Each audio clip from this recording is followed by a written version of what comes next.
সচিবালয়ে কর্মরত চাকরিজীবীদের ২০% ভাতার দাবিতে আন্দোলনকারীদের ছত্রভঙ্গ করে দিয়েছে পুলিশ।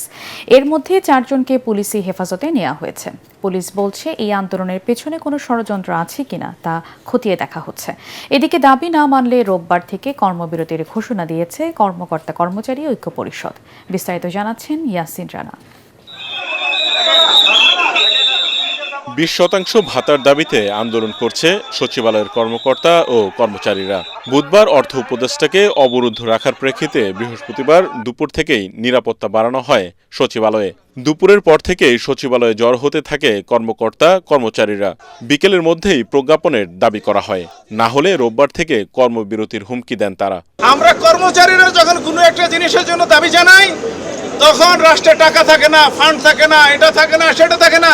আগামী সপ্তাহ থেকে লাগাতার সমস্ত মন্ত্রণালয়ে কর্মবিরতি এবং টোটালি কর্ম থেকে যাতে সবাই বিরত থাকে। এ সময় পুলিশের পক্ষ থেকে মিছিল মিটিং করতে নিষেধ করা হলে উত্তেজনা ছড়িয়ে পড়ে।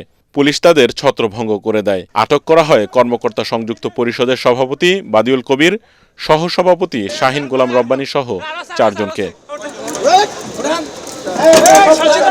আমরা এই অন দ্য স্পট ৪ জনকে গ্রেপ্তার করেছি, এটা আপনারাও দেখেছেন। আর এখানে বাকিরা এবং এই বিষয়ে আমরা আসলেই যাচাই বাছাই করে দেখব কার কতটুকু দায় দায়িত্ব রয়েছে।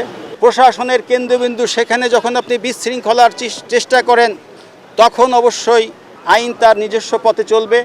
আমরা আইনানুগ ব্যবস্থা, তিনি যেই হন, যত বড় ক্ষমতাশালী হন না কেন, আইন যিনি ভঙ্গ করবেন তাকে আমরা আইনের আওতায় নিয়ে আসব।